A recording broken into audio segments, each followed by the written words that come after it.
Hello everyone, हमारा platform में आप सभी का स्वागत करता हूं। और आप सभी को पहले से ही पता होगा कि 3 तरीके से आपको JSS CGL में कंप्यूटर की तैयारी कराने जा रहा हूं। वो सभी स्टूडेंट जो पहले से तैयारी कर चुके हैं उनको कंप्लीट प्रैक्टिस सेशन मिलेंगे, जो मिसलेनियस फॉर्म में रहेंगे उसका सेट प्रैक्टिस अलग चलेगा। दूसरा, जो कुछ नहीं जान रहे हैं, उनको कॉन्फिडेंस नहीं आ रहा है, वो चैप्टर वाइज MCQs प्रैक्टिस करेंगे। और तीसरा, कुछ टॉपिक के थ्योरी क्लासेस मिलेंगे जिससे आपको उसके कॉन्सेप्ट क्लियर हो जाएंगे और आपका MCQs में आंसर गलत नहीं होगा। तो 3 तरीके से कंप्यूटर में आप तैयारी कर पाएंगे। चैप्टर वाइज प्रैक्टिस करेंगे, मिसलेनियस प्रैक्टिस करेंगे और थ्योरी क्लासेस मिलेंगे। तो अगर आप चैनल में न्यू हैं तो चैनल को सब्सक्राइब कर लीजिए और बेल आइकन को जरूर प्रेस कर लें। तो चलिए, आज हम लोग स्टार्ट कर रहे हैं चैप्टर वाइज सेट प्रैक्टिस का सेकंड क्लास, यानी 21 से 1 से लेकर के 20 क्वेश्चन के प्रैक्टिस हो चुके थे।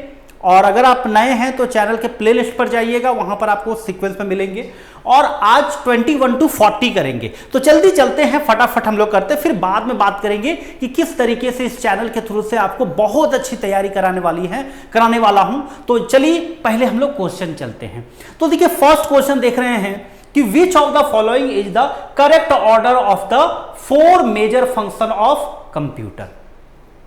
तो अगर आपके कंप्यूटर का अगर प्रोसेस का अगर बात करते हैं तो सबसे 4 मेजर प्रोसेस क्या है, तो क्या है इसमें देख सकते हैं कि इनपुट है, प्रोसेस, स्टोरेज, आउटपुट, फिर ये प्रोसेस, स्टोरेज, इनपुट, स्टोरेज, फिर यहां पे इनपुट, प्रोसेस, आउटपुट, स्टोरेज और इनपुट, स्टोरेज, प्रोसेस, आउटपुट। तो जो आपके कंप्यूटर के जो 4 प्रमुख कार्य जो होते हैं ना, सबसे पहले इनपुट होता है, उसके बाद उस पर प्रोसेस होता है, उसके बाद आउटपुट होता है और उसको बाद में रीयूज करने के लिए, दोबारा इस्तेमाल करने के लिए स्टोरेज किया जाता है। यानी आपका इस क्वेश्चन का जो आंसर होगा वो होगा आपका, इसमें जो आंसर होना चाहिए वो है आपका ऑप्शन नंबर सी। पहले इनपुट, फिर प्रोसेस, फिर आउटपुट और रीयूज के लिए बाद में फ्यूचर में इसलिए स्टोरेज किया जाता है। चलिए नेक्स्ट सवाल की ओर चलते हैं। नेक्स्ट क्वेश्चन आपके स्क्रीन पर ये देखिए, what does computer literacy mean. Computer literacy का क्या मतलब होता है? Writing computer programs, correction of computer error, keeping information about computer या वर्क कैपेसिटी, है ना, या फिर knowing computer work system. Hindi में बात करते हैं तो कंप्यूटर प्रोग्राम लिखना, कंप्यूटर की त्रुटि सुधारना, कंप्यूटर के कार्य क्षमता की जानकारी रखना, कंप्यूटर की कार्य प्रणाली जानना। तो आप यहां पर इस तरीके को किस तरीके से बना सकते हैं? तो यहां पर इस क्वेश्चन को अगर हम देखते हैं तो इसका आंसर जो होगा वो होगा, कंप्यूटर साक्षरता का मतलब होता है कंप्यूटर के कार्य क्षमता की जानकारी रखना, keeping information about computer work. तो उसका आंसर होगा ऑप्शन नंबर सी। ये आपका आंसर होगा, क्या होगा? ऑप्शन नंबर सी इसका आंसर होगा। कंप्यूटर की कार्य क्षमता की जानकारी रखना, यानी keeping information about computer work. चलिए नेक्स्ट सवाल की ओर चलते हैं। नेक्स्ट सवाल देखिए यहां पे 23 में, Which is the computer literacy day celebration? Which is the computer literacy day celebrated? Computer साक्षरता दिवस कब मनाया जाता है? तो कंप्यूटर साक्षरता दिवस कब मनाया जाता है? 4 नवंबर, 5 जनवरी, 2 दिसंबर और 8 अगस्त। तो 2 दिसंबर को आपको कंप्यूटर साक्षरता दिवस मनाया जाता है, यानी आंसर क्या होगा? 2 दिसंबर। क्या होगा? 2 दिसंबर। क्लियर? चलिए अगला सवाल चलते हैं क्वेश्चन नंबर 24 में। Which computer used in weather forecast. मौसम पूर्वानुमान में कौन सा कंप्यूटर का उपयोग किया जाता है? मौसम पूर्वानुमान में कौन सा कंप्यूटर का उपयोग किया जाता है? तो micro computer, mini computer, main frame computer, super computer. याद रखिएगा, मौसम का पूर्वानुमान करने के लिए सुपर कंप्यूटर का इस्तेमाल किया जाता है, यानी इसका आंसर होगा क्या? सुपर कंप्यूटर का इस्तेमाल किया जाता है। क्या? सुपर कंप्यूटर का। नेक्स्ट सवाल की ओर चलते हैं क्वेश्चन नंबर 25 में। How do the measuring of word length in the computer. Computer में किसी शब्द की लंबाई किस में मापते हैं? तो कंप्यूटर में किसी शब्द की लंबाई बाइट में मापते हैं, बीट में, मीटर में, मिलीमीटर में। इसमें एक चीज मैं आपको दिमाग में डाल देता हूं कि जब कभी कंप्यूटर में किसी वर्ड की लंबाई नापते हैं तो बीट में नापते हैं। किसमें? वर्ड की लंबाई बीट में। ठीक है, तो आंसर इसका होगा ऑप्शन नंबर बी। वर्ड की जो लंबाई होती है उसको हम लोग किसमें मापते हैं? तो बीट में मापते हैं। किसमें? बीट में। एक और क्वेश्चन है, मैं अभी कुछ बताना चाहता था लेकिन अभी नहीं, रोक दिया, ताकि नेक्स्ट क्वेश्चन को देने के बाद मैं कुछ बताऊंगा, ताकि आपके माइंड में सेट हो जाए कि किस क्वेश्चन का जवाब क्या होना चाहिए, ताकि कंफ्यूजन ना हो। स्टूडेंट गलत कर देते हैं, इसलिए बता रहा हूं। तो वर्ड की लंबाई किसमें मापते हैं, है ना? तो length in the word length in the computer is bit होगा, BIT बिट। चलिए नेक्स्ट क्वेश्चन की ओर चलते हैं। क्वेश्चन नंबर 26 में, what is the unit storage medium in the computer? Computer में स्टोरेज माध्यम की क्षमता की इकाई क्या है? कंप्यूटर में स्टोरेज माध्यम की क्षमता की इकाई क्या है? तो यहां per unit of storage medium in the computer. तो स्टोरेज मीडियम जैसे होता है, बाइट होता है, किलोबाइट होता है, मेगाबाइट होता है, गीगाबाइट होता है, टेराबाइट होता है ना? तो ये सबसे यूनिट क्या होता है? सबसे बेसिक यूनिट में स्टोरेज में क्या होता है? बाइट होता है। तो unit storage medium in the unit of storage medium in the computer, यानी कंप्यूटर में स्टोरेज माध्यम की क्षमता का इकाई जो होता है वो बाइट होता है। क्या होता है? बाइट होता है। लेकिन अगर आपको वर्ड की लंबाई का अगर ना बोला जाता है कि वर्ड की लंबाई किसमें नापते हैं, तो बिट में। लेकिन कंप्यूटर में स्टोरेज की इकाई क्या है? बाइट है। याद रखिएगा, ये दोनों कंफ्यूज करते हैं दोनों क्वेश्चन के आंसर देने में, तो आपको याद दिमाग में रखना है कि बाइट कब होगा और बिट कब होगा। क्लियर? चलिए अगला सवाल चलते हैं, नेक्स्ट क्वेश्चन नंबर 27 में। Computer error is called as, computer में जो त्रुटि होती है ना, कंप्यूटर में भी त्रुटि तो होती ही है, तो उसको हम लोग क्या कहते हैं? तो एरर कहते हैं, बग कहते हैं, इनकरेक्ट प्रोग्राम कहते हैं, या फॉल्ट कहते हैं। तो कंप्यूटर में जब गलतियां होती है, कुछ गलती होती है, तो उसको हम लोग क्या कहते हैं? बग कहते हैं। क्या बग कहते हैं? बग। कंप्यूटर एरर को हम लोग कंप्यूटर की भाषा में बग कहा जाता है। क्या है? कंप्यूटर की भाषा में बग कहा जाता है। नेक्स्ट सवाल की ओर चलते हैं, क्वेश्चन नंबर 28 में। The process of correction of computer error is, computer त्रुटि को सुधारने की प्रक्रिया को कहते हैं। तो कंप्यूटर त्रुटि को सुधारने की प्रक्रिया को कहते हैं हम लोग क्या? कोडिंग कहते हैं, डिबग कहते हैं, प्रोग्रामिंग कहते हैं, प्रोसेसिंग कहते हैं।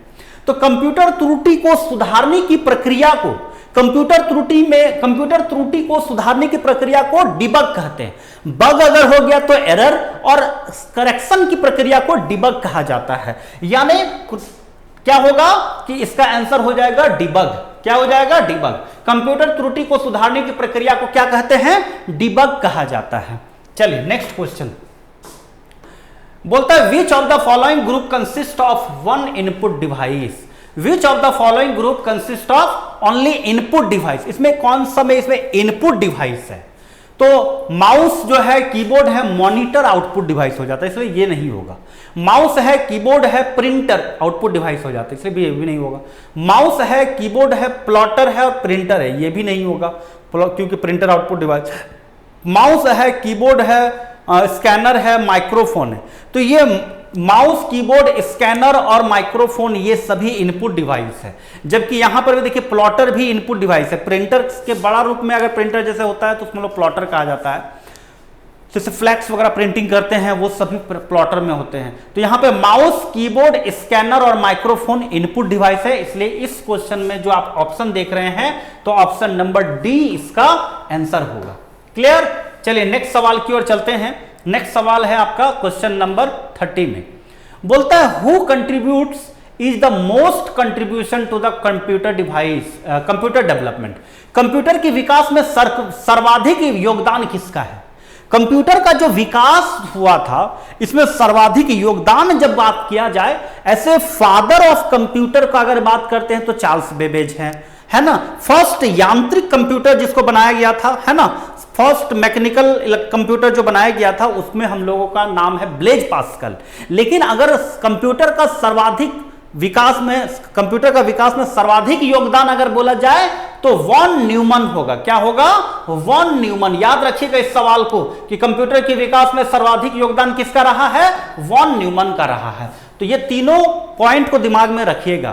फर्स्ट मैकेनिकल इलेक्ट्रिकल कंप्यूटर का जो डेवलप किए थे वो Blaise Pascal. First modern computer यानी फादर ऑफ कंप्यूटर जिसको कहा जाता है चार्ल्स बेबेज। और कंप्यूटर के विकास में सर्वाधिक योगदान का अगर बात करते हैं तो वॉन न्यूमन। क्लियर? चलिए अगला सवाल चलते हैं क्वेश्चन नंबर 31 में। बोलता है which one is the main part of the computer. Computer का सबसे महत्वपूर्ण भाग क्या होता है? Keyboard, hard disk, CPU, printer. तो आप देखते होंगे कि आपके कंप्यूटर में जो सबसे मेन पार्ट जो होता है, जहां से प्रोसेस होता है, मदरबोर्ड भी रखा जाता है, एसएमपीएस होता है, रैम इसमें इंक्लूड होता है, तो आपका सेंट्रल प्रोसेसिंग यूनिट जो बॉक्स टाइप का होता है ना, वही मेन होता है, उसी से सब कुछ प्रोसेस चल रहा है। यानी सबसे कंप्यूटर का महत्वपूर्ण भाग क्या है? सीपीयू। कभी कभी फुल फॉर्म देखने को मिलता है तो central processing unit. Clear? Option number C इसका आंसर होगा। चलिए नेक्स्ट क्वेश्चन चलते हैं 32 में। कहता क्या है? What changes in the information by computer process? Computer process द्वारा क्या सूचना में परिवर्तित होता है? तो आप सभी को मालूम है कि क्या सूचना में परिवर्तित होता है ना? तो कंप्यूटर प्रोसेस द्वारा कंप्यूटर क्या सूचना में, तो नंबर या डाटा या इंफॉर्मेशन या प्रोसेस। तो जो डेटा जो होता है ना, डेटा जो है वो इंफॉर्मेशन में बदलता है। डेटा जो प्रोसेस के दौरान, प्रोसेस के बाद वो इंफॉर्मेशन में बदलता है। तो डेटा प्रोसेस में सूचना में परिवर्तित होता है। क्लियर? अगला सवाल, विच of the following is the quality of the computer. निम्न में से कौन कंप्यूटर के गुण हैं? Speed, accuracy, secrecy, all of the above. तो अगर speed, accuracy, secrecy, all of the above अगर बात करते हैं तो निम्न में से कौन कंप्यूटर के गुण हैं? तो निम्न कौन से कंप्यूटर के गुण हैं? तो सभी हैं। स्पीड भी है, एक्यूरेसी भी है, सेक्रेसी भी है। यानी इस सवाल का जो आंसर होगा वो होगा आपका ऑल ऑफ द एबव। क्या होगा? All of the above. ठीक है, मतलब स्पीड, एक्यूरेसी, सेक्रेसी सभी है। नेक्स्ट क्वेश्चन चलते हैं 34 में। विच of the following is non numeric data. ये 4 ऑप्शन है, इसमें से कौन सा नॉन न्यूमेरिक डेटा है? तो salary of workers, marks of students, name of workers और नन ऑफ दीज। तो नॉन न्यूमेरिक डेटा मतलब असंख्यात्मक, कोई नंबर वंबर ना हो। तो वर्कर्स का अगर कोई नाम लिखा जाए तो उसमें तो अल्फाबेट रहेंगे, नंबर तो नहीं रहेंगे। तो नॉन न्यूमेरिक डेटा आपका नेम ऑफ वर्कर्स हो जाएगा। यानी इस सवाल का जो आंसर होगा वो होगा ऑप्शन नंबर सी। क्या होगा? ऑप्शन नंबर सी इसका आंसर आएगा। क्लियर? चलिए नेक्स्ट सवाल की ओर चलते हैं क्वेश्चन नंबर 35 में। Which one is alpha numeric data. Alpha numeric data that means जिसमें अल्फाबेट, न्यूमेरिक वैल्यू वो सभी होते हैं, तो उसको हम लोग कहते हैं अल्फा न्यूमेरिक डेटा। तो इनमें से चिन्हात्मक डेटा कौन सा है? तो देखिए 3 E 4 7 B, इसमें अल्फाबेट भी, न्यूमेरिक भी है, सिंबल भी है, सभी है, इसलिए इसको हम लोग क्या कहेंगे? चिन्हात्मक डेटा। यानी आंसर होगा इसका ऑप्शन नंबर डी। देखिए अल्फा न्यूमेरिक डेटा में क्या होता है ना, लेटर भी आ सकते हैं, लेटर और न्यूमेरिक दोनों हो सकते हैं, सिंबल भी होते हैं, तो वो अल्फा न्यूमेरिक डेटा हो जाएगा। चलिए अगला सवाल चलते हैं नेक्स्ट में। Laptop is an example of. Laptop एक उदाहरण है किसका? तो लैपटॉप एक उदाहरण है माइक्रो कंप्यूटर का, मेनफ्रेम कंप्यूटर का, मिनी कंप्यूटर का या सुपर कंप्यूटर का। तो laptop is an example of, laptop एक उदाहरण है माइक्रो कंप्यूटर का। जो हम लोग लैपटॉप इस्तेमाल कर रहे हैं ना, वो क्या होता है? माइक्रो कंप्यूटर का एग्जाम्पल है। यानी आंसर इसका क्या होगा? आपका micro computer. Laptop is an example of micro computer, याद रखिएगा। चलिए नेक्स्ट सवाल क्वेश्चन नंबर 37 में। Which computer is called mid range computer. याद रखिएगा मिड रेंज कंप्यूटर किसको कहेंगे? तो माइक्रो कंप्यूटर और मेन फ्रेम के बीच में आपका ये 4 ऑप्शन में दिख रहा होगा, मिनी कंप्यूटर दिख रहा होगा। तो मिनी कंप्यूटर को हम लोग मिड रेंज कंप्यूटर कहते हैं। याद रखना, ये सब कभी कभी याद करके रखने से जब क्वेश्चन आएगा तो तुरंत बना के चले जाइएगा। तो यहां पर आपका क्या होगा इस सवाल का आंसर? मिनी कंप्यूटर को हम लोग मिड रेंज कंप्यूटर कहते हैं। मिनी कंप्यूटर को क्या कहते हैं? मिड रेंज कंप्यूटर कहते हैं। नेक्स्ट सवाल चलते हैं क्वेश्चन नंबर 38 में। Which computer is called big iron. किस कंप्यूटर को बिग आयरन कहा जाता है? तो किस कंप्यूटर को बिग आयरन कहा जाता है? तो micro computer, mini computer, mainframe frame computer, super computer. तो बिग आयरन की अगर हम बात करते हैं तो बिग आयरन किसको कहा जाता है? मेन फ्रेम कंप्यूटर को बिग आयरन कहा जाता है। यानी इस सवाल में आंसर आप जान रहे हैं कि मेन फ्रेम कंप्यूटर को बिग आयरन कहा जाता है। क्या कहा जाता है? बिग आयरन कहा जाता है। चलिए अगला सवाल चलते हैं, नेक्स्ट क्वेश्चन 39 में बोलता है which computer is also known as personal computer. इनमें से कौन सा कंप्यूटर पर्सनल कंप्यूटर भी कहा जाता है? तो personal computer, micro computer, mini computer, mainframe computer, super computer. तो देखिए लैपटॉप पर्सनल ही है ना, तो आपका घर में जो हम लोग कंप्यूटर चलाते हैं डेस्कटॉप, वो भी पर्सनल ही है ना।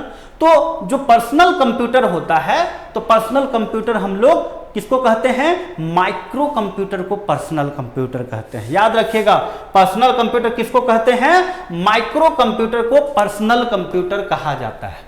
क्लियर?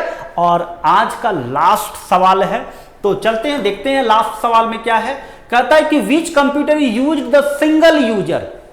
अगर बोला जाए कि सिंगल यूजर कंप्यूटर कौन सा है, तो हम लोग जो पर्सनल कंप्यूटर जो चलाते हैं अपने से अकेले ही चलाते हैं, है ना, वन टाइम में वन ही पर्सन यूज करता है, तो उसको सिंगल यूजर कह रहे हैं। तो इन माइक्रो कंप्यूटर या मिनी कंप्यूटर या मेनफ्रेम कंप्यूटर या सुपर कंप्यूटर, इनमें से किस कंप्यूटर को एकल उपयोग करता, तो एक समय में एक कंप्यूटर में एक ही पर्सन काम कर सके, तो उसमें हम लोग लैपटॉप तो माइक्रो कंप्यूटर में आता है, पर्सनल कंप्यूटर माइक्रो कंप्यूटर में आता है, तो सिंगल यूजर भी माइक्रो कंप्यूटर ही होगा ना। यानी आंसर इसका क्या हो जाएगा? Option number A micro computer होगा। ठीक है, अब हम आप लोगों को एक चीज और बताता हूं। आज तो इतना ही, 40 क्वेश्चंस हो गए, 1500 प्लस क्वेश्चंस के आपको यहां पर एमसीक्यूज की सीरीज देखने को मिलेंगे। लगातार हमारे चैनल पर बने रहें। चैनल को सब्सक्राइब नहीं किया तो बेल आइकन को जरूर प्रेस कर ले। मैथ्स, रीजनिंग, कंप्यूटर, ये 3 सब्जेक्ट तो मैं ही आप लोगों को अच्छे से प्रैक्टिस करा दूंगा। साथ ही साथ और भी सब्जेक्ट के आपको यहां पर क्लासेस देखने को मिलेंगे। जेएसएस सीजीएल की special preparation only on JSS CGL. अगर अच्छे से तैयारी करना चाहते हैं तो हमारे साथ जुड़े और अच्छे से तैयारी करने के लिए अपने अपने ग्रुप में शेयर करें। मोटिवेशन भी हाई होगा और सभी स्टूडेंट्स को पता चल पाए कि एक अच्छा प्लेटफॉर्म आप लोगों के लिए खुल गया है, जिसका नाम है हमारा प्लेटफॉर्म। ये मेरा नहीं, हम सब का प्लेटफॉर्म है, जहां पर आपकी करियर में अच्छी शुरुआत होगी यहाँ पर क्लास करने की, और क्लास करते करते करते आपका फ्यूचर भी बहुत अच्छा हो जाएगा। यानी आपके लिए ये प्लेटफॉर्म बहुत ही इंपॉर्टेंट है, इसलिए चैनल को सब्सक्राइब नहीं किया तो सब्सक्राइब जरूर करें और अपने ग्रुप में जरूर शेयर करें। देखिए मैंने 3-4-5 साल से ऑनलाइन प्लेटफॉर्म पर था, लेकिन अदर प्लेटफॉर्म पर दूसरे के कोचिंग पर पढ़ाया करता था। आज ये जो अभी आप प्लेटफॉर्म देख रहे हैं, जिसमें मैं अपने ये अपना जो मेरा पॉलिसी है, जिस तरह से स्टूडेंट्स को गाइड कर सकूं, अच्छा तैयारी करा सकूं, अपना सोच को सामने रख सकूं, इसलिए इस प्लेटफॉर्म के जरिए मैं अपना जितने भी क्लासेस है पर्सनली आप लोगों को गाइड करने के लिए इस क्लास को प्रोवाइड कर रहा हूं। तो आशा करेंगे कि आप जरूर सब्सक्राइब करें और हमारे साथ जुड़ें, और प्ले लिस्ट में सीक्वेंस वाइज वीडियो जो आप लोगों के लिए अपलोड करते जा रहा हूं उसको अच्छे से देखिए, और 100% बोलता हूं कि एग्जाम आते आते आपका बेहतरीन तैयारी इस प्लेटफॉर्म के थ्रू से होगा। चलिए मिलते हैं नेक्स्ट क्लास में। आप लोगों को जाने से पहले एक चीज और बता दूं, पहले भी बोला था कि कंप्यूटर को मैं 3 तरीके से तैयारी कराऊंगा। एक चैप्टर वाइज जो आप अभी देख रहे हैं, बिल्कुल बेसिक से चैप्टर वाइज चल रहा है, और दूसरा मिसलेनियस, अगर आपकी तैयारी बहुत अच्छी है तो कहीं से भी 20 क्वेश्चंस का सेट बनाऊंगा और आपका उसका प्रैक्टिस सेशन चलेंगे, उसके भी सीरीज चलेंगे, और तीसरा कुछ टॉपिक्स के थ्योरी क्लासेस मिलेंगे जिससे आपका कॉन्सेप्ट बिल्ड होगा, ताकि आपका कंफ्यूजन दूर होगा। तो इस तरह से कंप्यूटर की क्लासेस आपको बेहतरीन मिलेगी। साथ ही साथ मैथ्स में कुछ क्लासेस ऐसा दूंगा जिसको करने से आपका 100% है कि उस टॉपिक से अगर एग्जाम में क्वेश्चन पूछा जाए तो आपका बन जाए, यानी स्कोर मैथ्स में भी और रीजनिंग के लिए भी आपको कुछ दूंगा, जहां से आपके कॉन्सेप्ट बहुत क्लियर हो जाएंगे और प्रैक्टिस करते करते आपकी तीनों सब्जेक्ट में अच्छी हो जाएगी, मैथ्स में, रीजनिंग में और कंप्यूटर में। 60 क्वेश्चन, यानी आपको 180 मार्क्स के क्वेश्चन पूछे जाने वाले हैं, और 180 मार्क्स में अगर आप 160 प्लस लाना चाहते हैं तो चैनल में बने रहें। तो मिलते हैं नेक्स्ट क्लास में, तब तक के लिए बाय, टेक केयर।